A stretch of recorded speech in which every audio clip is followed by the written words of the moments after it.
మనం ఏదేని కంపెనీలో ఇన్వెస్ట్ చేసే ముందు ఆ కంపెనీ గురించి తప్పకుండా అనాలిసిస్ చేయాలి. ఏదేని కంపెనీని అనాలిసిస్ చేయడానికి మనం ఆ కంపెనీ యొక్క ఫైనాన్షియల్ స్టేట్మెంట్‌ను అనాలిసిస్ చేయాల్సి ఉంటుంది. ఫైనాన్షియల్ స్టేట్మెంట్ ముఖ్యంగా 3 రకాలుగా ఉంటుంది. దీనిలో ఒకటి balance sheet, 2 income statement, 3 cash flow statement. ఈరోజు ఈ వీడియోలో బ్యాలెన్స్ షీట్ గురించి తెలుసుకుందాం. ఈరోజు బ్యాలెన్స్ షీట్ అంటే ఏమిటి? దీన్ని బ్యాలెన్స్ షీట్ అని ఎందుకు పిలుస్తారు? మరియు దీనిలో కంపెనీకి సంబంధించిన ఏ ఇన్ఫర్మేషన్ ఉంటుంది వంటి విషయాలు తెలుసుకుంటారు.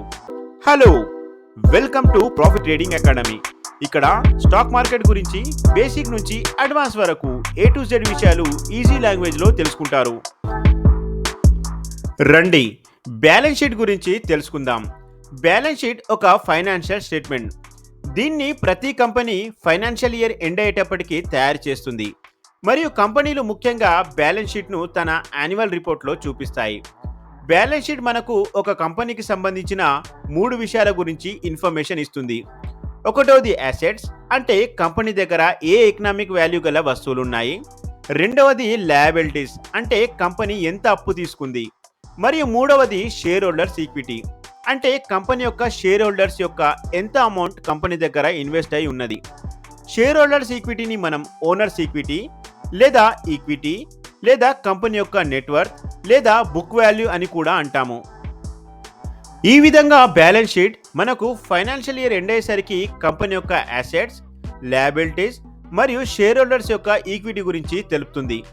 మనకు తెలియాల్సిన పెద్ద విషయం ఏంటంటే బ్యాలెన్స్ షీట్ను బ్యాలెన్స్ షీట్ అని ఎందుకు అంటారు?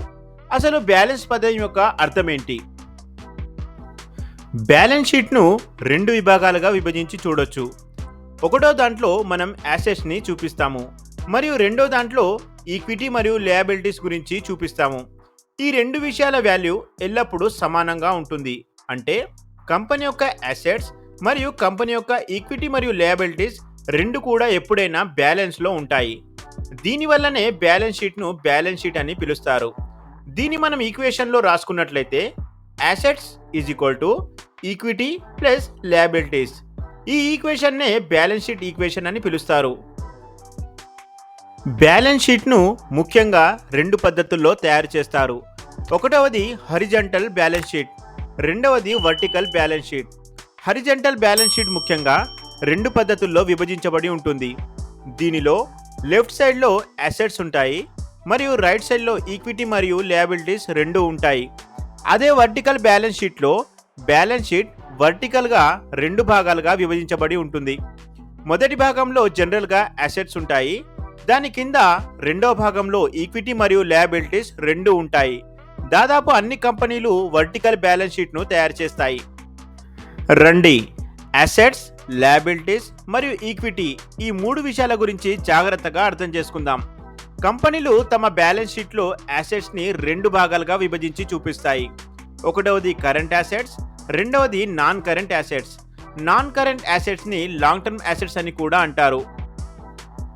కరెంట్ అసెట్స్ని కంపెనీ ఒక సంవత్సరంలో యూజ్ చేసుకుంటుంది లేదా క్యాష్లో కన్వర్ట్ చేసుకుంటుంది. ఉదాహరణకి cash equivalents, short term investments, inventory, account receivable etcetera. అదే నాన్ కరెంట్ అసెట్స్లో ఒక కంపెనీ ఒక సంవత్సరం కంటే ఎక్కువ సమయం వరకు యూజ్ చేస్తూ ఉంటుంది. ఉదాహరణకి land, buildings, factories, equipments, long term investments etcetera. ఈ 2 రకాల అసెట్స్ను యాడ్ చేసి కంపెనీలు తమ టోటల్ అసెట్స్ని చూపిస్తాయి. బ్యాలెన్స్ షీట్ యొక్క ఈక్విటీ మరియు లయబిలిటీస్లో కంపెనీలు ముందుగా లయబిలిటీస్ని చూపిస్తాయి, తర్వాత ఈక్విటీని చూపిస్తాయి. అసెట్స్ లాగానే కంపెనీలు తమ లయబిలిటీస్ని 2 భాగాలుగా విభజించి చూపిస్తాయి. ఒకటి current liabilities, 2 non current liabilities లేదా లాంగ్ టర్మ్ లయబిలిటీస్. కరెంట్ లయబిలిటీస్లో ఒక సంవత్సరంలో తీర్చే లయబిలిటీస్లు వస్తాయి. ఉదాహరణకి short term loans, account payables etcetera. అదే నాన్ కరెంట్ లయబిలిటీస్లో ఒక కంపెనీ ఒక సంవత్సరం తర్వాత తీర్చే లయబిలిటీస్ ఉంటాయి. ఉదాహరణకి లాంగ్ టర్మ్ లోన్స్. ఈ 2 రకాల లయబిలిటీస్లను యాడ్ చేసి కంపెనీలు తమ టోటల్ లయబిలిటీస్లను చూపిస్తాయి. తర్వాత కంపెనీలు ఈక్విటీలను చూపిస్తాయి. దీనిలో ముఖ్యంగా equity share capital, other equity మరియు రిటర్న్ ఎర్నింగ్స్ ఉంటాయి. వీటన్నింటిని యాడ్ చేసి కంపెనీలు టోటల్ ఈక్విటీని చూపిస్తాయి. దీని తర్వాత టోటల్ లయబిలిటీస్ మరియు టోటల్ ఈక్విటీని యాడ్ చేసి టోటల్ ఈక్విటీ లయబిలిటీస్ని చూపిస్తాయి. ఇవి ఎప్పుడు టోటల్ అసెట్స్కి సమానంగా ఉంటాయి. దీనివల్లనే బ్యాలెన్స్ షీట్ ఎప్పుడు బ్యాలెన్స్గా ఉంటుంది. సో ఇది బ్యాలెన్స్ షీట్ పైన గల వీడియో. ఈ వీడియోలో మనం బ్యాలెన్స్ షీట్ అంటే ఏమిటి, దీన్ని బ్యాలెన్స్ షీట్ అని ఎందుకు పిలుస్తారు, మరియు దీనిలో కంపెనీకి సంబంధించిన ఎటువంటి విషయాలు ఉంటాయి వంటి విషయాలు తెలుసుకున్నాం. ఈ వీడియో మీకు ఇన్ఫర్మేటివ్ అనిపిస్తే లైక్ చేయండి. ఈజీ లాంగ్వేజ్లో షేర్ మార్కెట్ గురించి తెలుసుకోవాలనుకునే వారికి షేర్ చేయండి.